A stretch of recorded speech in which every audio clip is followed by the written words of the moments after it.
Hello and welcome to the Hoop Troop podcast. I am Matt O'Connor, and joining me as he does on all of our shows, my cousin Luke Drobner. What's up, guys? And since the last time we spoke, a lot has changed. We're a week away from the season.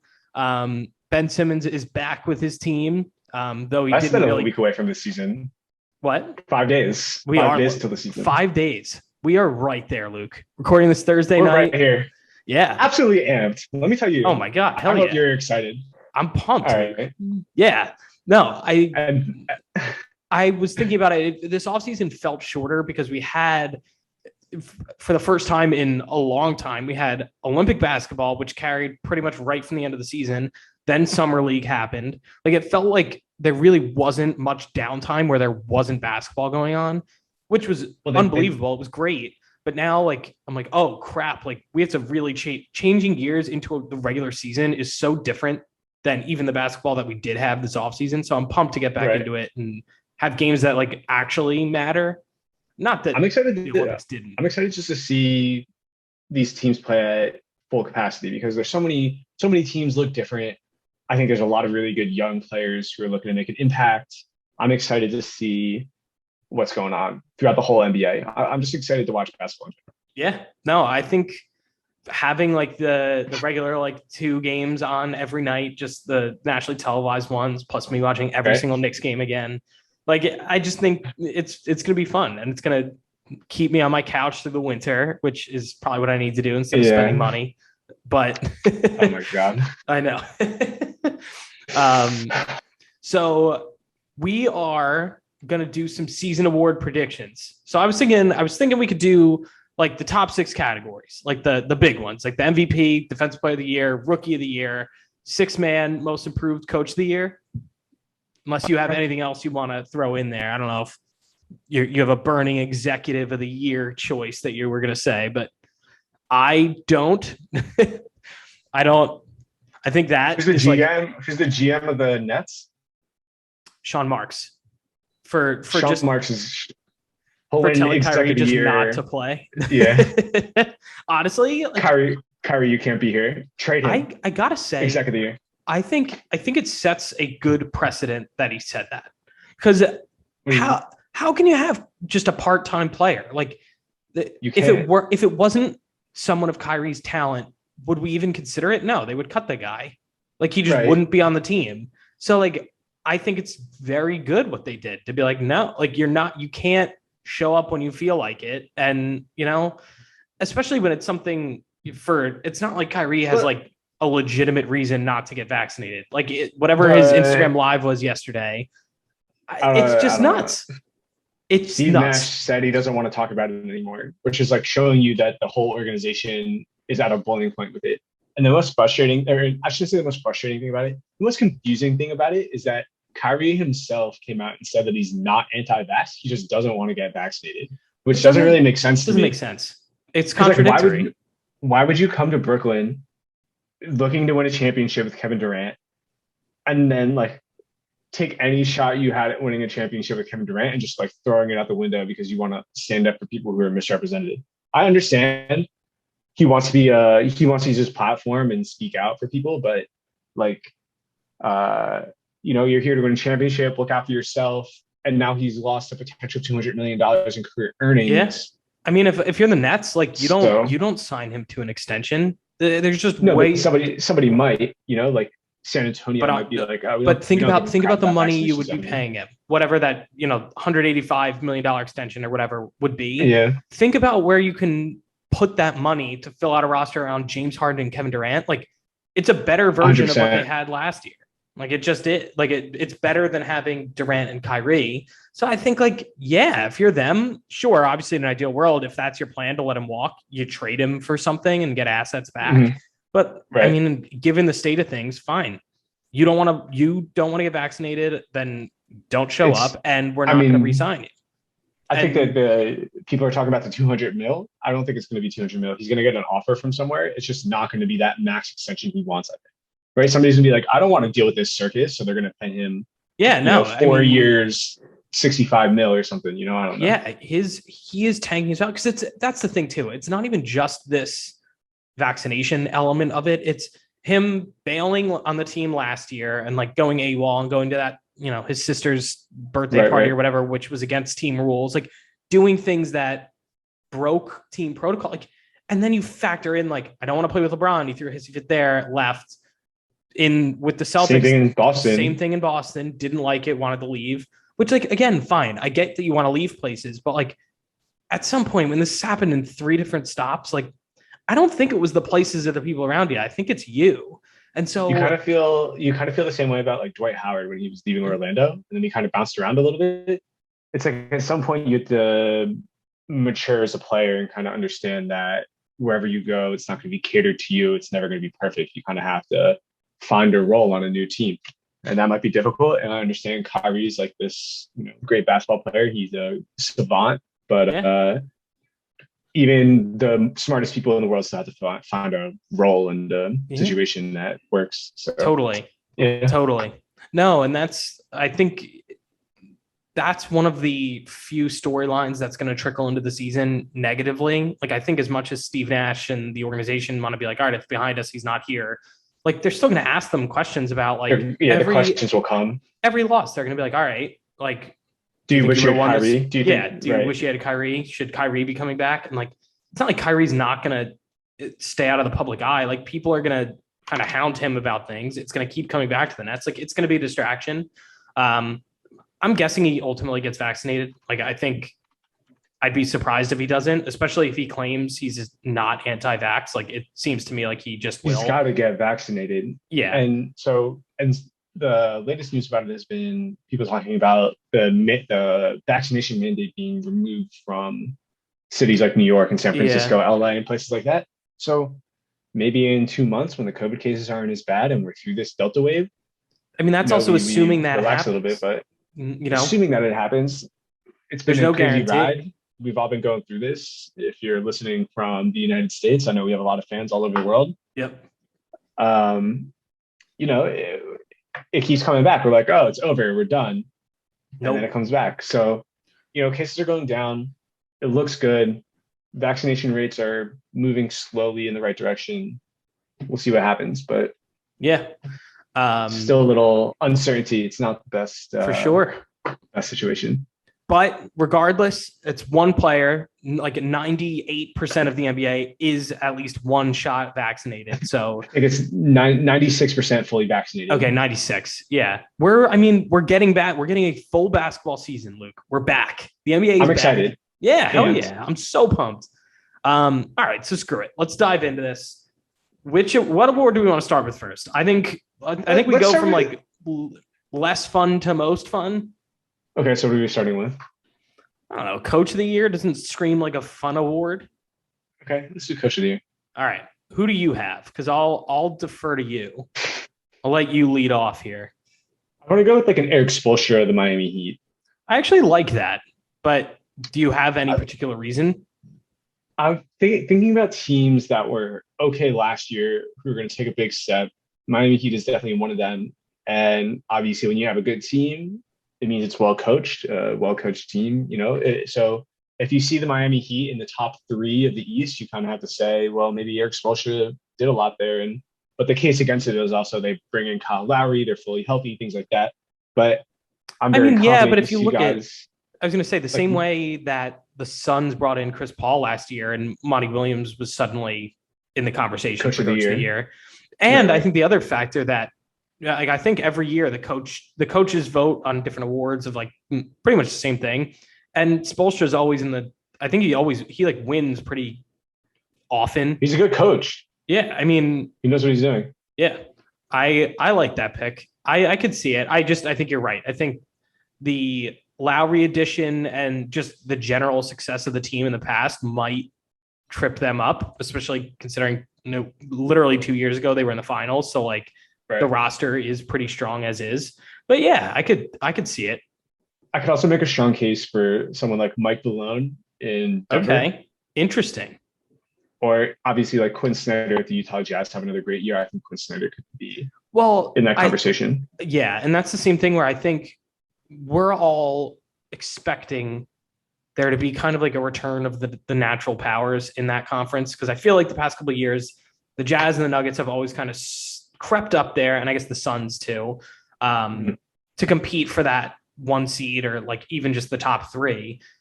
And I think if they're able to continue doing that, and especially as you mentioned, Mike Malone, like if they do that without Jamal Murray for most of the year, like you're right, they have it.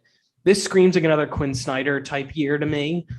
My pick, though, I'm going with a riskier look at this. I think it's going to be Ime Udoka with the Celtics. So here's my thought.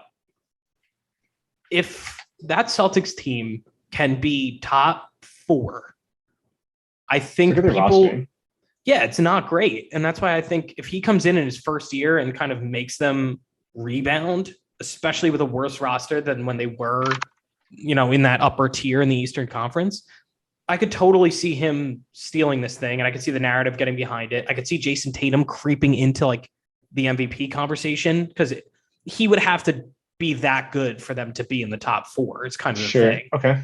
So I think that is my dark horse to win. Dennis Schroeder, Marcus Smart, Jaylen Brown, Jason Tatum, Robert Williams, Al Horford off the bench, Grant Williams, okay. They have Josh Richardson as that like 6th man type guy. I guess they don't have much guard depth. I don't know how much I trust like a Peyton Pritchard. But yeah, people like him in his second year. I don't. I am not a firm believer. My biggest concern with him as the backup point guard is like, is he a point guard or is he more of like a off-ball shooter kind of thing? I feel like when I see his highlights, it's always him taking some type of, he's like, oh, here's Peyton Pritchard going like 8 for 9 from 3 or something like that. I never really see him like, look at him drop this assist or wow, look at his handles or something like that. No, right? I don't think he's a great facilitator. Like, I don't think that's where he excels, but I think he is a good scorer for sure. I think this could be, I think this could be a really good team if Marcus Smart takes a step. I don't know how you feel about that. Well, I also just saw something. He got suspended for like violating team rules or something. I don't overly know what the deal was there, but it is just one preseason game.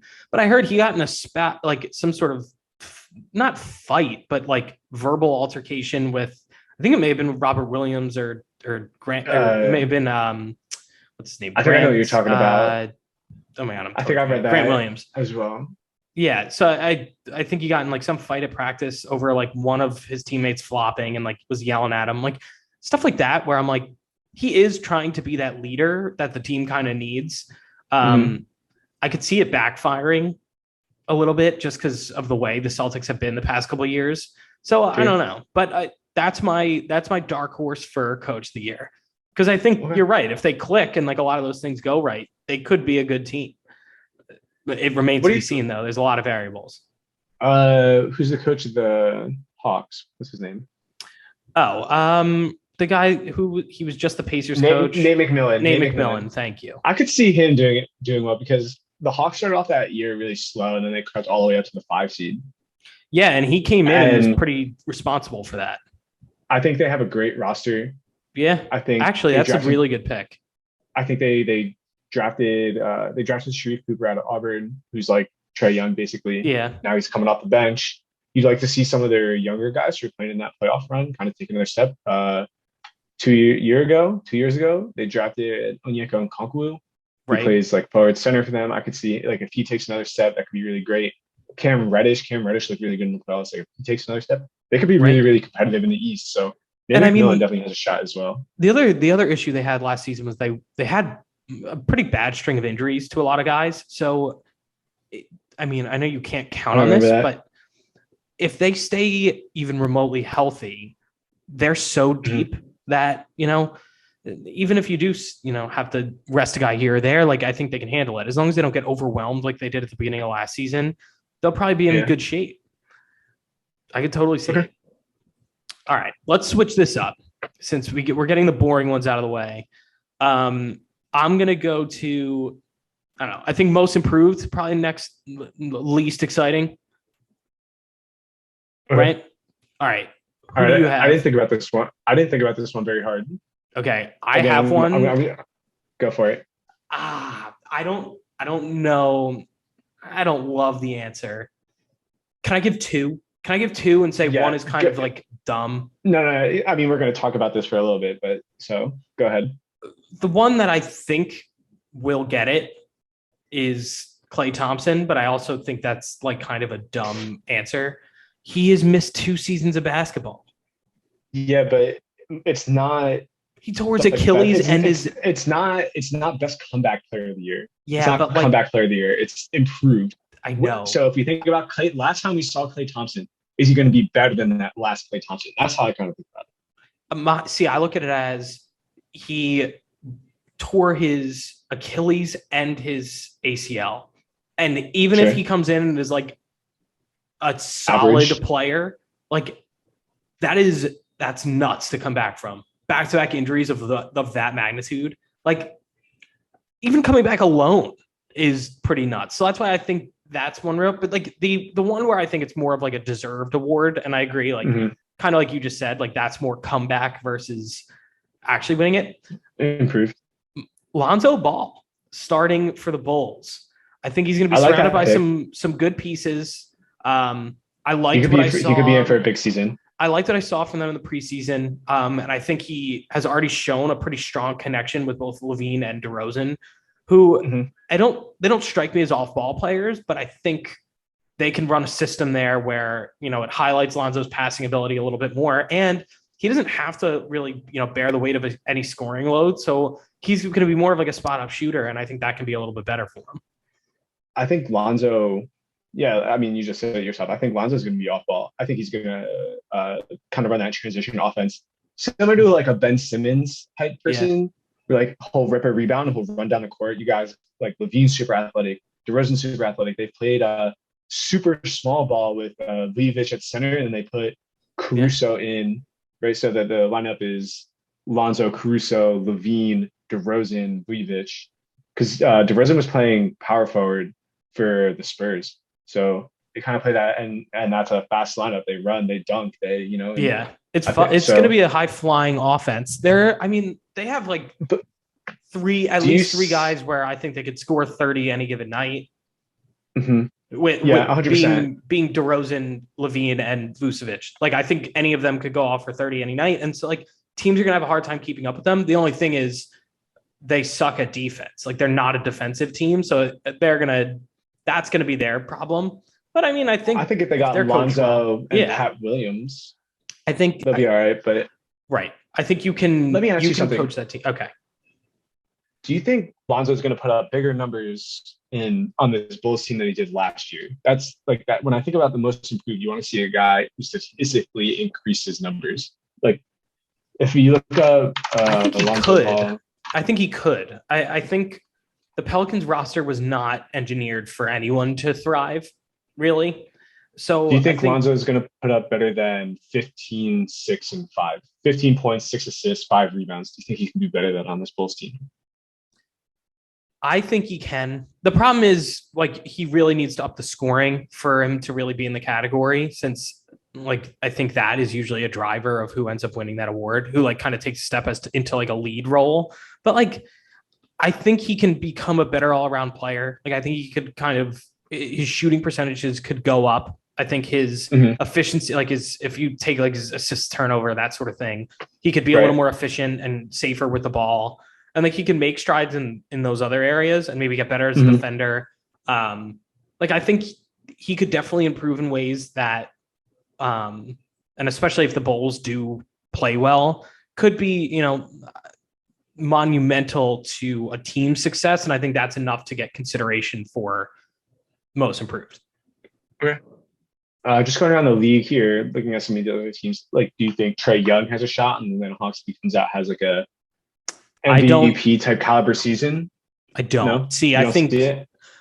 I think he is pretty much ineligible for most improved. Like, it would take a hell of a lot for him to get, because again, like you're talking about statistical increases, like for him, how do you get a hell of a lot better? You don't. At this point, you're more just like adding things into your game that, you are, more confident. You make it easy for yourself to do what you've been doing. Yeah. Right. So I'm trying to think like other guys. I could see it. I could see Christian Wood winning it. He was like a front runner last year before he got hurt, and like maybe they just give it to him. I could see it being. How about Karis LeVert on the Pacers? He was another one that I was gonna list. I don't. Again, have you seen those Mo Bamba highlights I've been sending? I would love it if Mo Bamba came out and was most improved.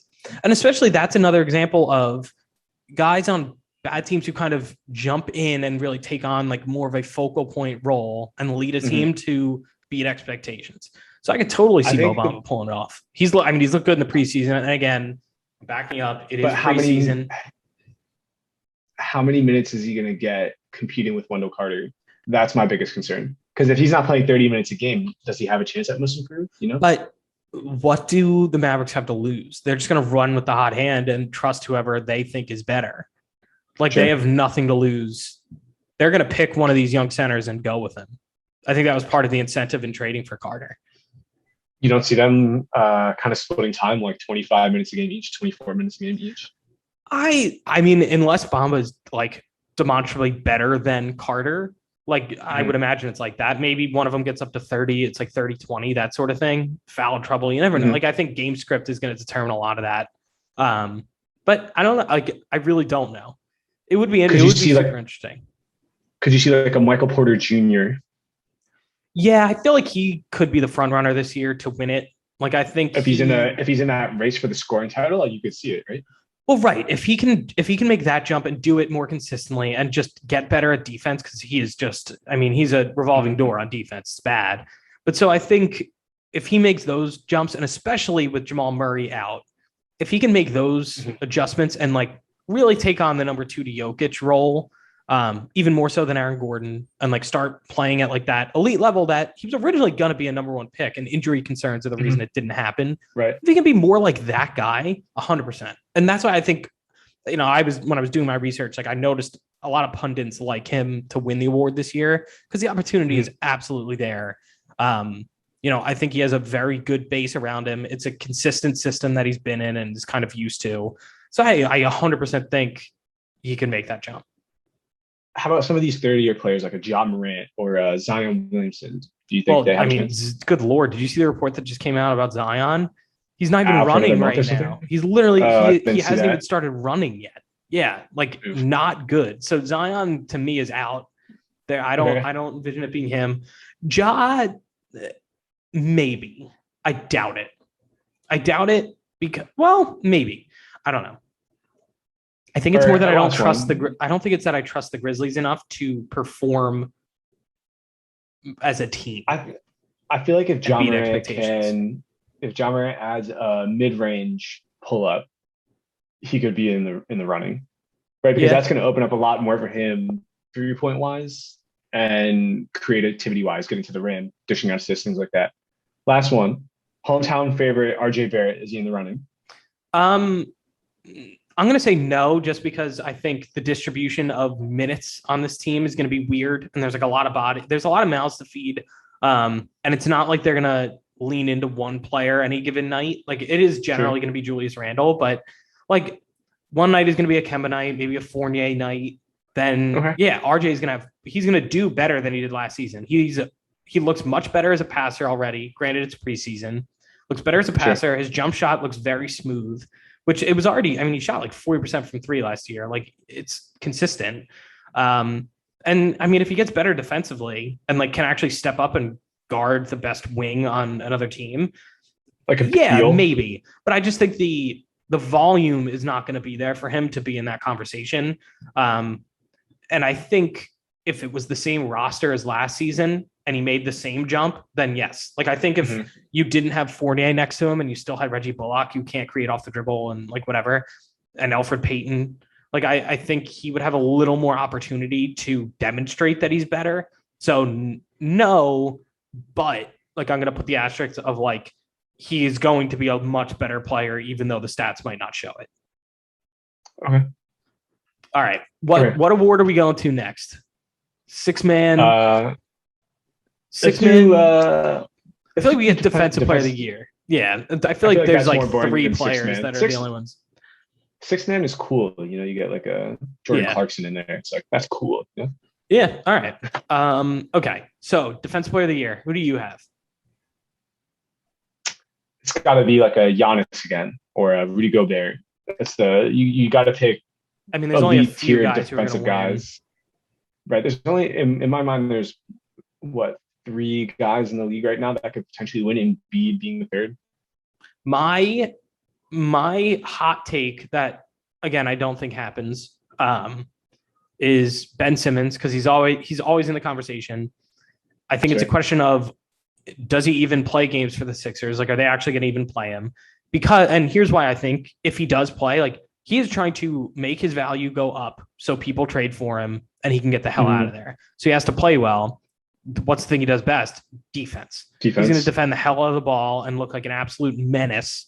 And so I think I could see that happening. And then, I mean, if he does get traded, it remains to be seen what he looks like, but he is just excellent at defense. Right.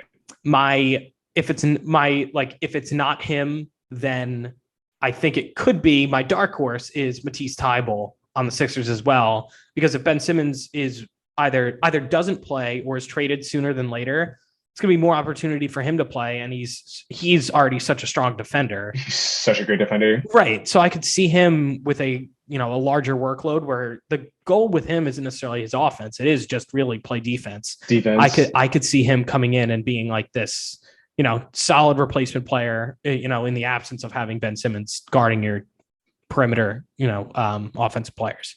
Right.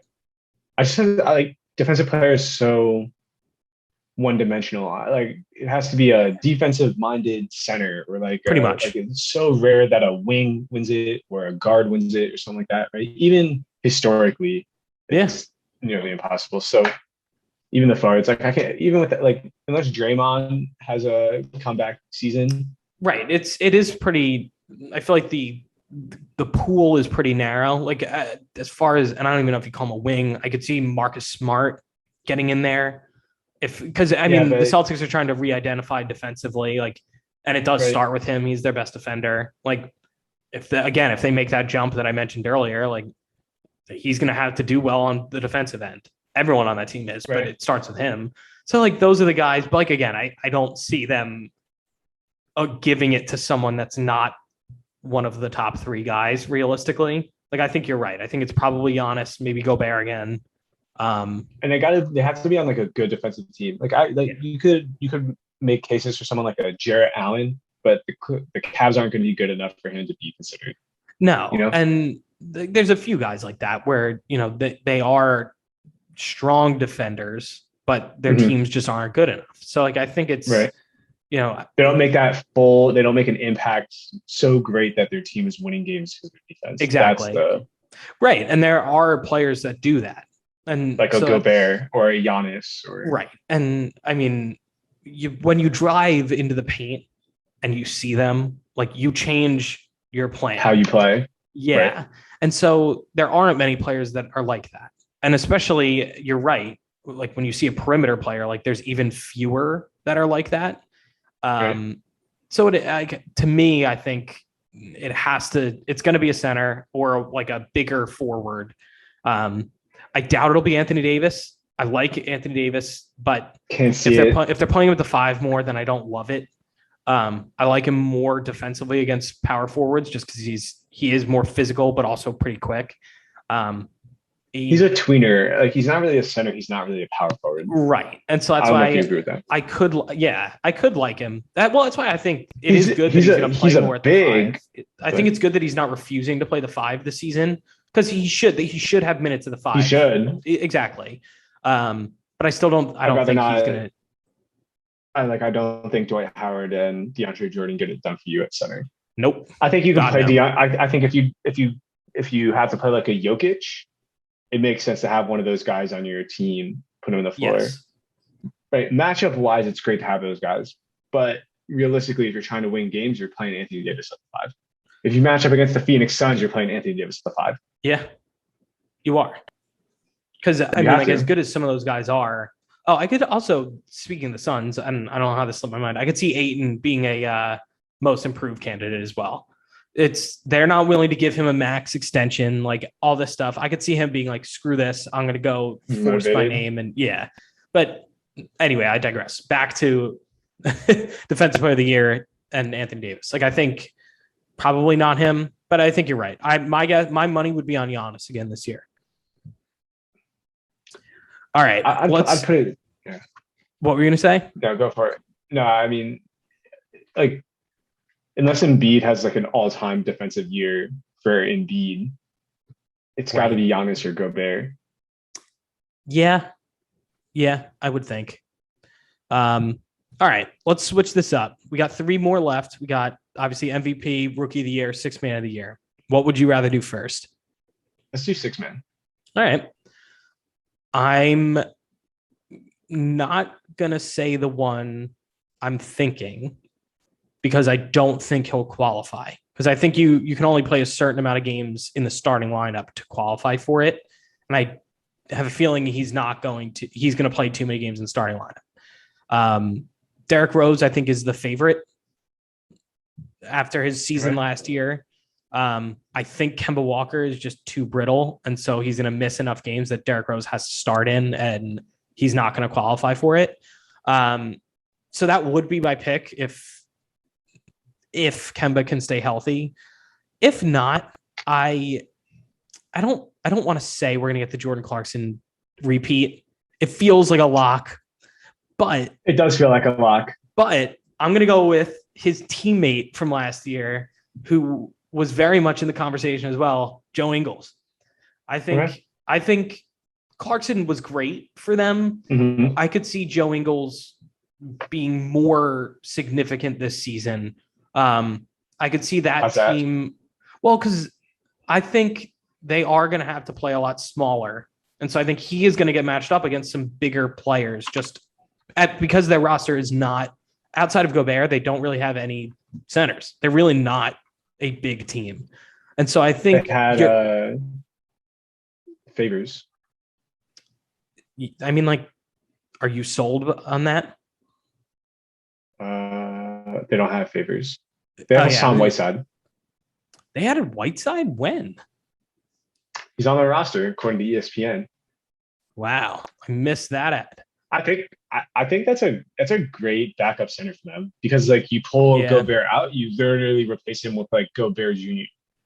All right. Well, even so, you're probably going to have Joe Ingles playing power forward.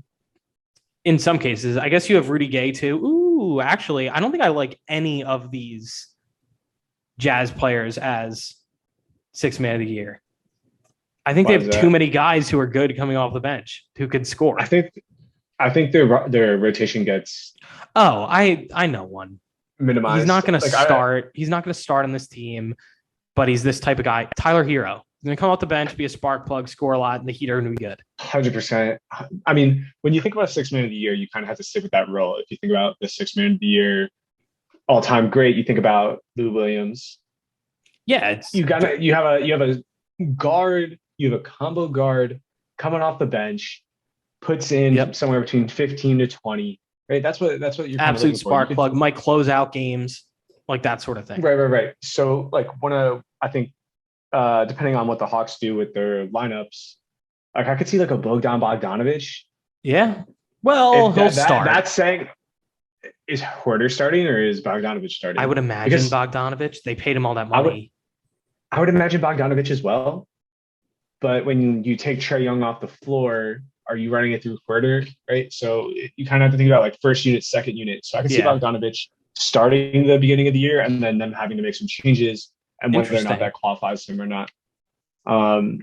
You obviously first off you need to have a deep team. So teams like the Knicks where like after Julius Randle, everybody's kind of the same. I'd call them somewhere between like an 82 to 75 on 2K. Yeah, that's fair. So I like your pick with Tyler Hero. The Heat are also very deep. So I think if Duncan Robinson is starting, if it's Lowry, Duncan Robinson, Jimmy Butler, PJ Tucker, Bam Adebayo, Tyler Hero is your sixth man. Right. It makes sense. I could see like a campaign maybe on the Suns coming in and scoring a lot.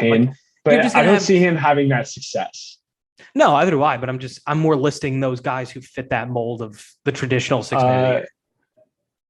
When we think about the Clippers roster, well, the Clippers are weird. The Clippers are a weird team this year, especially with the Kawhi injury. I feel like they're going to roll out so many different starting lineups. Like they're going to fluctuate. Is Reggie Jackson starting? He's going to start. I would think, okay. Yeah. Because if Reggie Jackson was still coming off the bench, I could see him in that conversation. I'm gonna put Melo in the conversation in his old age. Spark plug For Melo no off the reason bench. other than me loving him. I'm gonna put him in. I'm gonna put him in the conversation. But yeah, I think that's maybe, I don't know. Kobe White's not going to start. Could you see a Jordan Poole off the totally? Golden State Warriors? He's looked really good in preseason. I could totally see it. I get a lot of But Jordan Poole love on my Twitter. Yeah, I mean he's looked good. Again, if Klay misses too much time, he's probably going to start in place of Klay. He might not qualify, and that's that's the hard part of trying to pin this down. All right, who's starting, who's not starting, right? And that's why Kobe White isn't going to start games. He's pretty good. He could score off the bench. That's possible. I don't know though. I don't have a bunch of others that I really love to come in and win this award. I mean, as I'm looking at rosters, guys right now, I don't see it.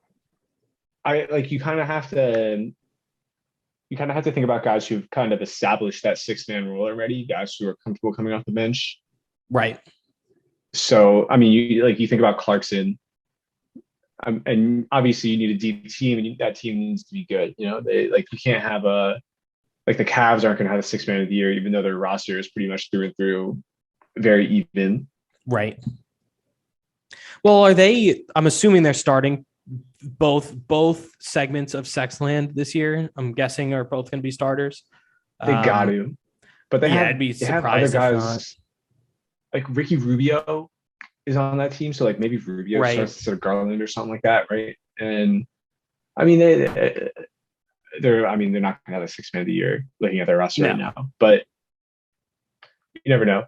Right. Boston Celtics, like if Marcus Smart comes out and has a great year, is he not going to start? I don't know. See, there are guys that we're going to have to see what teams roll out to start the year, because I think there are some question marks on like, are they starting? Are they not? That will drive it, because obviously some of these pretty good players don't crack the starting lineup. That changes things. Which is why I think if Kyrie wasn't being crazy, I think someone who would have a really good chance would be Patty Mills on the Nets, right? You take Kyrie out, you put Patty Mills in. I think he's going to play a lot of minutes, especially load management with Kyrie, Harden, and Durant. You're going to see him play games. He's not going to start all the games, right? He'll start some games. So he kind of fits that mold scoring combo guard. I could see whatever combo of Kings guards not starting having a very good performance. So say, for example, they roll out Fox and Hield in their starting lineup. I could see both Davion Mitchell and Halliburton playing well off the bench. Again, is it enough to drive 6-man of the year? Probably not, but they're good players. And if they have a good enough season, pull like maybe 16 points a game, something like that. Maybe. I'm not saying it happens. There's such a weird roster, because I remember a couple years ago when they had like 6 centers on their roster, and now they have 4 guards who should all be starting. Yeah. No, I mean they have drafted very weirdly. I think they were planning on trading Buddy Hield. It sounded like he wanted out anyway, so that might still happen. Bagley's probably gone at some point. Is Luke Walton still the coach? Did they not fire him? Let's pull up the coach. Yeah. Wow. Associate head coach Alvin Gentry. So he's on the hot seat. Yeah, he's definitely on the hot seat. I mean, didn't he do something bad? Wasn't there like sexual assault stuff with him? I don't think he's a great guy. I think there was. I mean, they just dismissed it. Yeah. Yeah, it's Sacramento like made headline news, and they're like, "Yep, it's Sacramento," and we forgot about it. I mean, I think they were also just like, "We're gonna fire Walton at some point anyway." So, yeah. All right. So anyway, let's move on. Let's go rookie of the year, then MVP. Okay. All right. My rookie of the year pick is Suggs. I think Jalen Suggs. Oh, okay. Well, I guess it depends. No. I guess it depends. They have so many. Magic is another one of those rosters where they have so many different guards. It's like I know, but they just invested RJ Hampton. They invested a very high pick in him. And he's looked good. He looked good in summer league. He's looked good in preseason. He is very NBA ready as far as like his discipline with the ball. And so I don't think he's going to have like a lot of those rookie point guard turnovers that a lot of rookie point guards have. And I think there's enough room for him to shine on that Magic team where there's no stars. There's no one you need to defer to. Like, you can really go out there, play your game. They're going to play a collective brand of basketball there where it's like, sure. I think they're going to highlight his strengths and try and make the system support him. And I guess there are other young players in this at the same time. But so, yeah, he's my pick. And I haven't seen a lot of people picking him as their pick for obvious reasons. I mean, I get why Jalen Green and Cade are the top two, but yeah, I could totally see Suggs pulling this out. Okay. I have Jalen Green, and that's just, you do? I think he has like this, I think he has like this emotional fire about him where he just is ready to go. He's ready. He's trying to prove something. Gets drafted second overall. He's like, it's not good enough for me. I think he's coming out firing. The Rockets are going to play this fast-paced game where he's going to get so many looks. Is his efficiency going to be great? No, but, I think he's going to average 18, 4, and 4. I think he's going to have a good season. I think there's a lot of responsibility on Cade. I think it's going to be slightly different from what he's doing in well, I think the two of them are interesting because they're put into very similar situations where they each have a good big man in Christian Wood and Jeremy Grant. And so they're going to be able to excel in the pick and roll, which they both are good at and were good at in college. But there's not a hell of a lot else on the rosters besides those singular good players.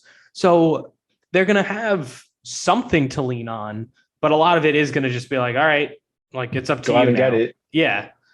And I think Jalen Green's been playing with, grown men. He's been playing on an NBA G League level. Right. He understands the speed of this game. I think it's going to be a very comfortable transition for him. I think he's going to come out of the gates firing. I think he's going to have a good season all the way through. I think Cade is going to be a little slower. I think there's going to be some bumps, but I think at the end of the day, Cade still ends up having the better career just because he has that player build where I'm a high IQ 6'8". He has that. Really can't beat that. He definitely has that long-term like outlook about him. Like, you can tell, right. And not that Green doesn't. I think he does, but I think he does too. He seems like a great player, but he's gonna have more of an immediate impact. Cade feels like a more prolific basketball player just in everything I've seen so far. But we'll see. I mean, a lot can change if they botch his development in Detroit, which doesn't seem impossible. You never know. There's some other guys on this. So I'm looking at the first round draft pick. First round. Kind of looking at the lottery 1 through 14. There's some guys up here that also. I mean, like, obviously you have to talk about Evan Mobley, who's considered for a top pick. He's looked pretty good in the preseason. He has, and I think I continue to say it, and I've sent some videos where he's shooting corner threes. He's taking people off the dribble. He looks more like a forward than he does the big. He does. So, he's still just like a little awkward, and like I think that's why a lot of centers, and I guess I'm going to categorize him as a center because he's that tall. Okay.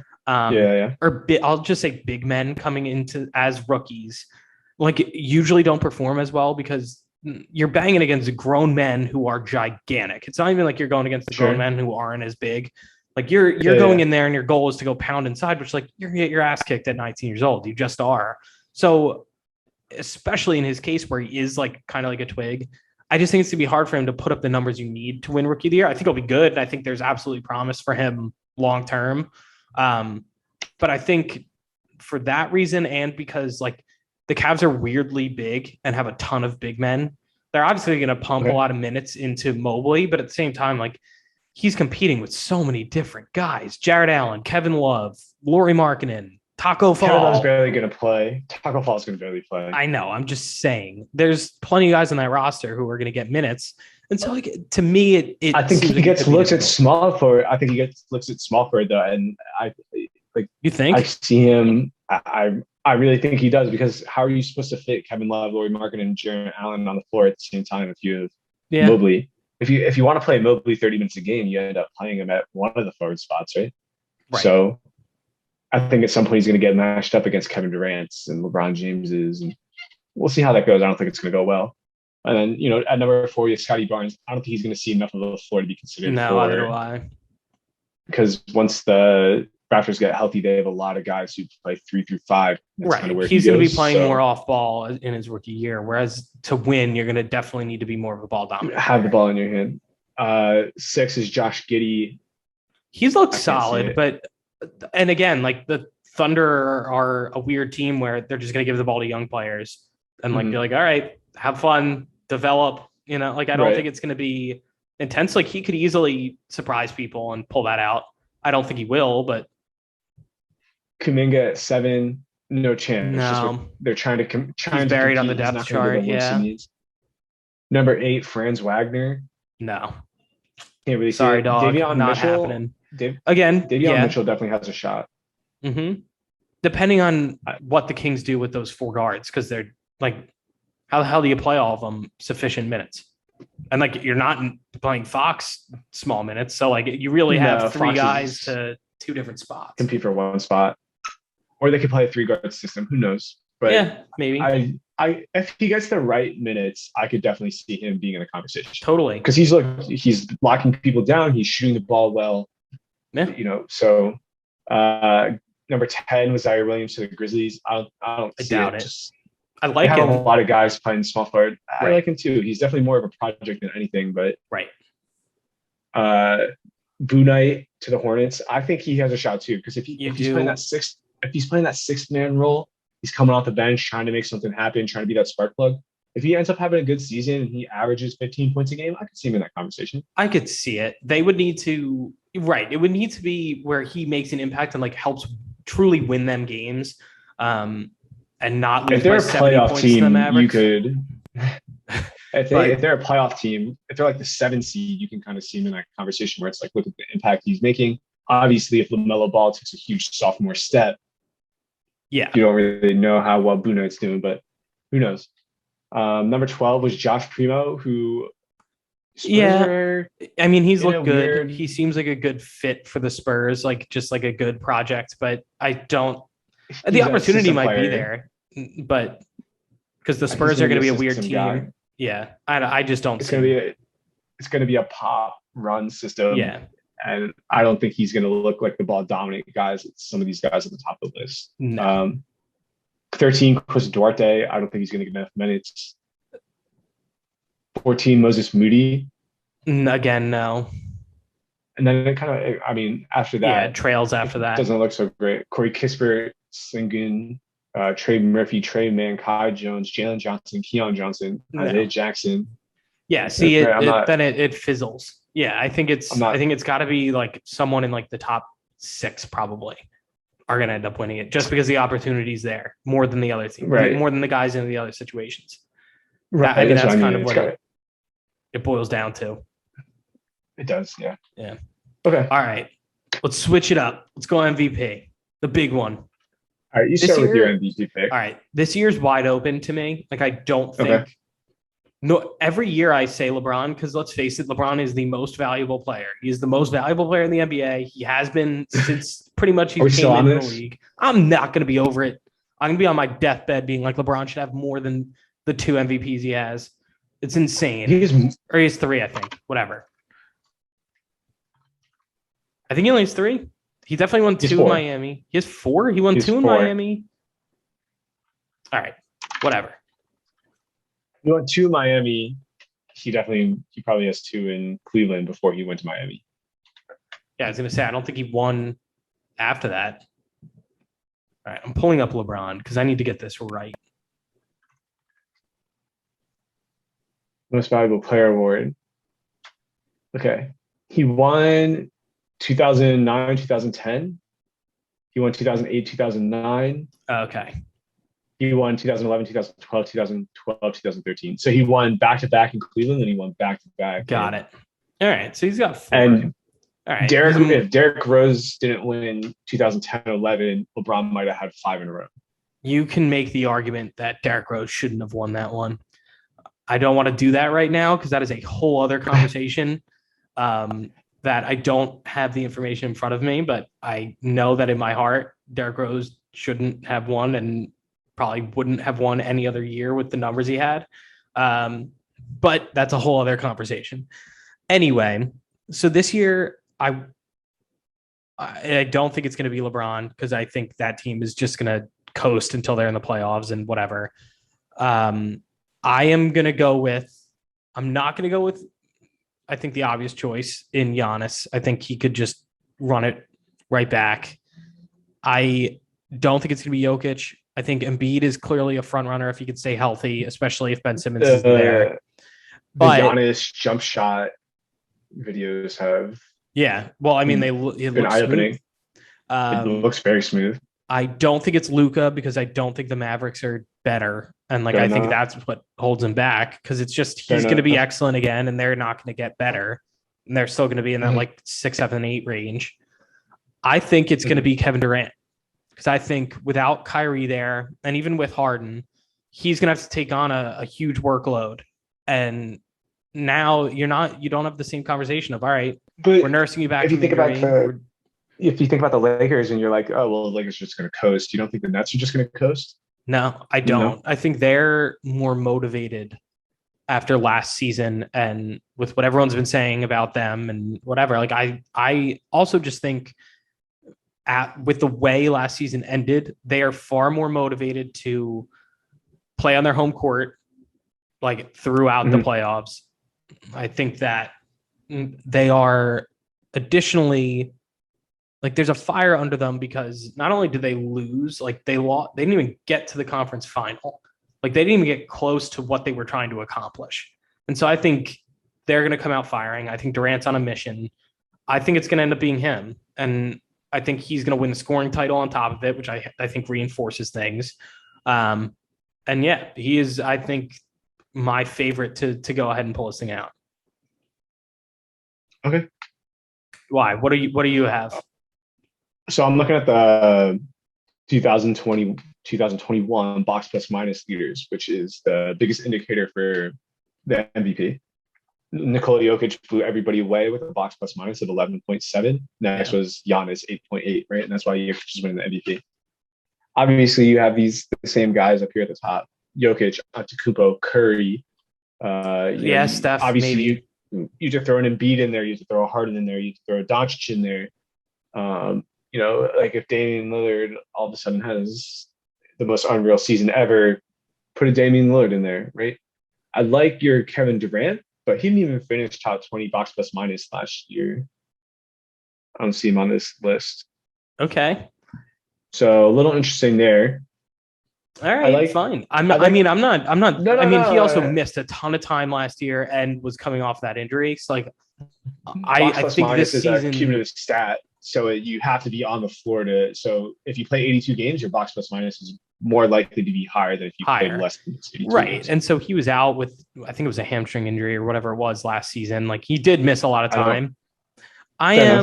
I think he's going to have a much different season than last year. And I think they were kind of in that coast mode last year where they knew that, all right, we have Kyrie, me, and James Harden now. Once they traded for him, they're like, it doesn't matter. We're going to win.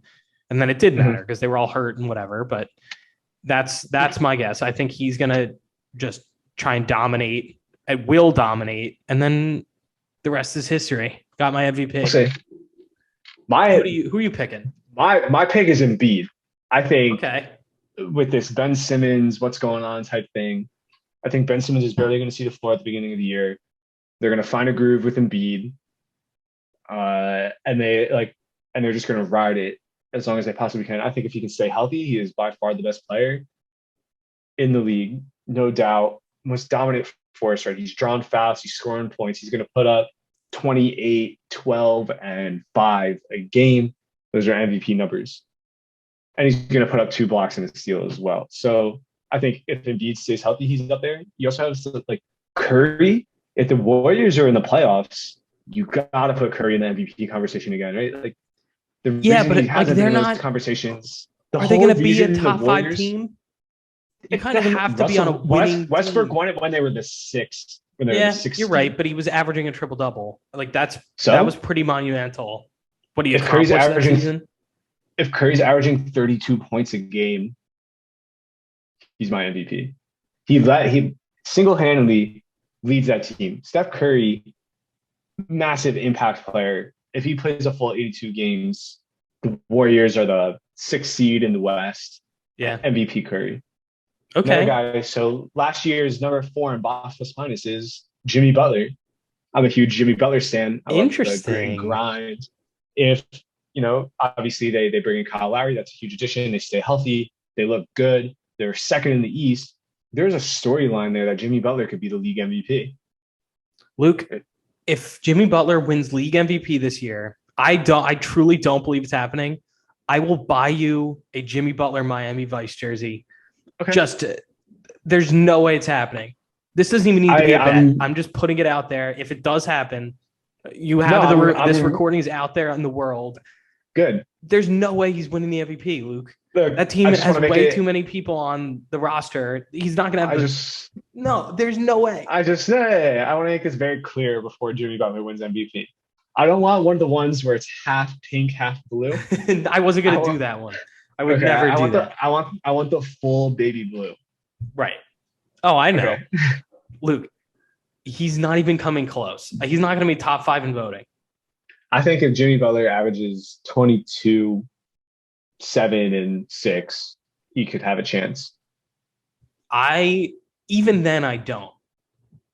I think that Heat team is not engineered for anyone to be in the MVP. Let me ask you something. If the Miami Heat beat the LA Lakers in the bubble, would Jimmy Butler win Finals MVP?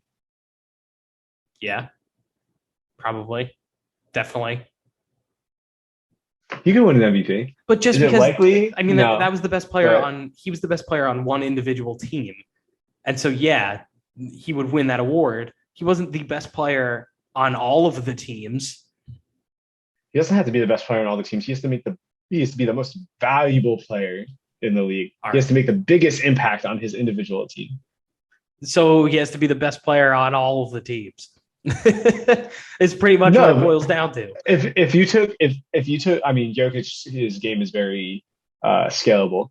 Yeah. If you took Giannis when he was winning MVP and you put him on all 30 teams, are they still the 1 seed? Are they? Is it still MVP Giannis? Yeah. Okay, that's fair. He clashes a little bit with some people, right? Does Jimmy Butler work on every team? Absolutely not. No. But same thing. I mean, you have plenty of guys like that. Yeah. So I think Jimmy Butler has a chance. I think if the Mavericks are very good, Doncic MVP. Right. But that's another one that I just don't think that roster is much better this year. So that's why I don't think it happens. I think also, the team is holding him back from that because he easily is. He's right there. He's that good. He's right there. The numbers are there. The narrative of him carrying a team is there. Like he's very much. If I had to weigh Luka Doncic winning MVP and the Mavericks winning a playoff series, I'd rather have the Mavericks win a playoff series. I wouldn't because I hate. You just hate Porzingis. Yeah. I'd be happy for Frank, but I hope Porzingis is traded before that happens. You'd be happy for Luka. Yeah, trade Porzingis for Christian Wood. Yeah, I mean, sure. No, I think like as far as dark horse people though, I could see like I don't know, I'm rattling off people who are in good situations for them to put up numbers and lead a team to be better than people expect. Like Paul George, maybe if the Clippers are still good and he plays like I don't know, not pandemic P. I could see, as you mentioned before, Trae Young, if the Hawks are like the 1 or the 2 seed and he's just out of his mind. Towns? I don't think the Timberwolves are that good and like it would take a big jump. But yeah, I mean, I like Cat, but I just don't think he's going to be, that would be a huge jump for him to be in the MVP category. I think like, I don't know.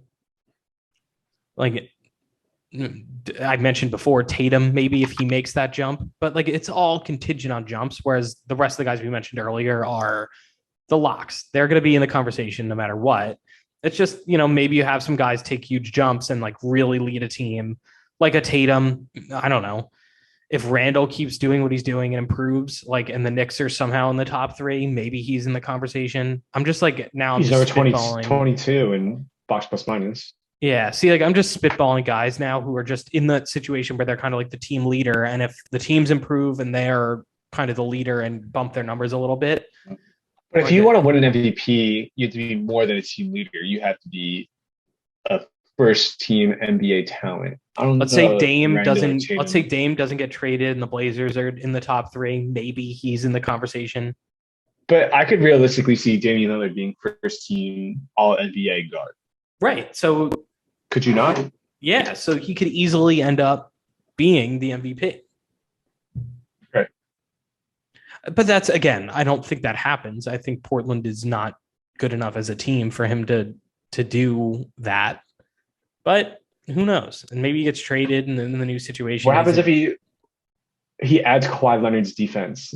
Does he become the MVP? He's already pretty good defense, but if he's that good at defense, holy crap. If he's locking down your opposing point guards, holy crap.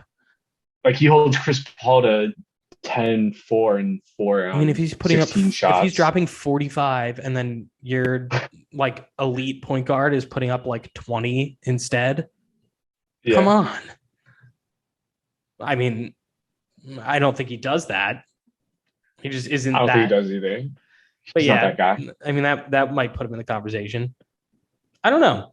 This exercise of going through all these awards, though, is making me excited for the season because I feel like there's so many things that could happen. There's so much potential for the season to kick ass. I'm just like, I'm ready for it. I'm so pumped for it to start. I'm ready to just like dive in and watch random ass games that I like don't even overly care about. Like let's do a quick promo for NBA League Pass. Hey Matt, did you get NBA League Pass this year? I had NBA League Pass last year and I loved it. So I'm getting it again this year. I do actually want it. I have to double check and see if I renewed my League Pass because I do want it again this year. I do. I got to watch my random teams, and I like how they put you in the stadium for like halftime, and you see like whatever the halftime shows are. Yeah, it's so goofy. It's awesome. It kicks ass. The small market announcers are the best too. If you watch like a Raptors game on League Pass, oh my god, the Raptors announcers going crazy. The Hornets guy. Oh, Terry! Guys are crazy too. The ESPN people and the TNT people they're very formal. You know, it's about getting the best ratings, whereas the Charlotte Hornets guys are like, "We're here for the Hornets, baby. Let's go." They love their team. I watched a ton of the Nuggets last year on League Pass, and like was always get like their guys aren't great, but like I came to like them because I was watching the Nuggets so much. Jokic was so much fun to watch last year that I was like tuning in all the time.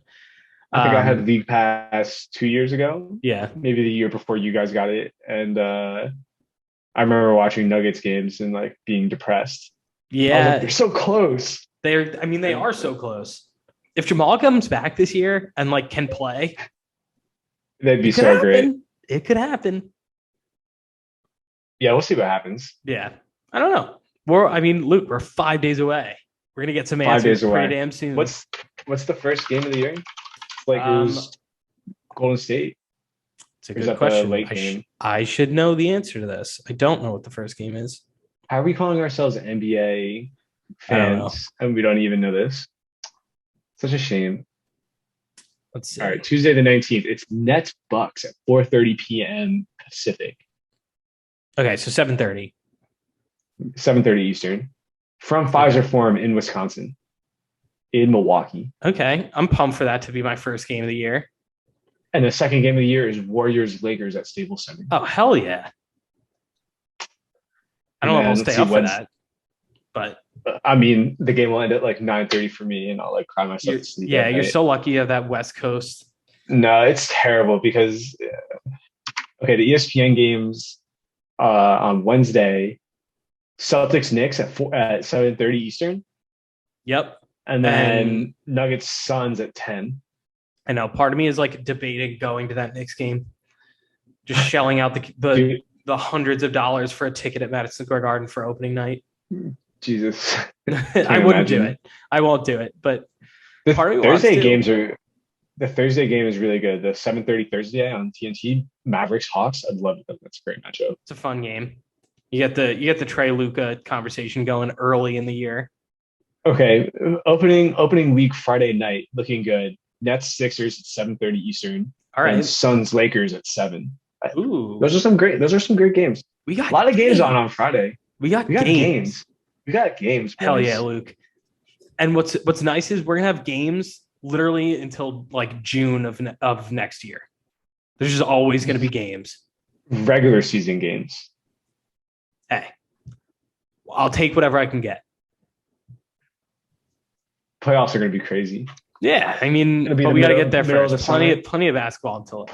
Plenty of basketball to watch. Hell yeah! NHL season started. I want to do a quick promo for the Seattle Kraken. There you go. Lost our first game, but that's okay. Look at you, most loyal fan. Climate Pledge Arena, Alaska Airlines lets you on the flights if you're wearing a Kraken like merch. Oh yeah, you texted that. I meant to question, how is that even possible? You just show up and you get on the flight? Yeah, I was waiting at the gate to go to Chicago, and they were like, anybody wearing Kraken merchandise is allowed to board now. And I was like, what? Like, I'm trying to board before the first. We gotta get you a Kraken jersey. So even just a good old Kraken hat or something. I'm gonna get a full on jersey. I'm gonna wait for the season to mature a little bit, and then you gotta pick your guy, and then you gotta pick my guy. I'm gonna be like, oh, I totally knew who this guy was before I looked him up 5 seconds ago, and then I'm gonna buy his jersey. So. Oh God! All right, Luke. We've been on here for quite a while. We should. Yeah, I have to eat dinner. Oof. Yeah, Luke, get in there. It's getting late for you. I'm gonna go to bed. I'm gonna wake up. Nice. Publish this guy for everyone to have on their nice Friday. Listen to some basketball podcast. Ease into the weekend. You know how it is. The millions of fans who listen to us. Yep, exactly. Hey, you got to record it for people to listen. So. If we didn't, millions couldn't hear it. Exactly. All right. So this is the Hoop Troop podcast. We got 5 days till basketball. We got our predictions for what's going to happen with some of these awards. And thank you guys for listening. And join us next time. And we'll actually be talking about some real basketball. Hell yeah.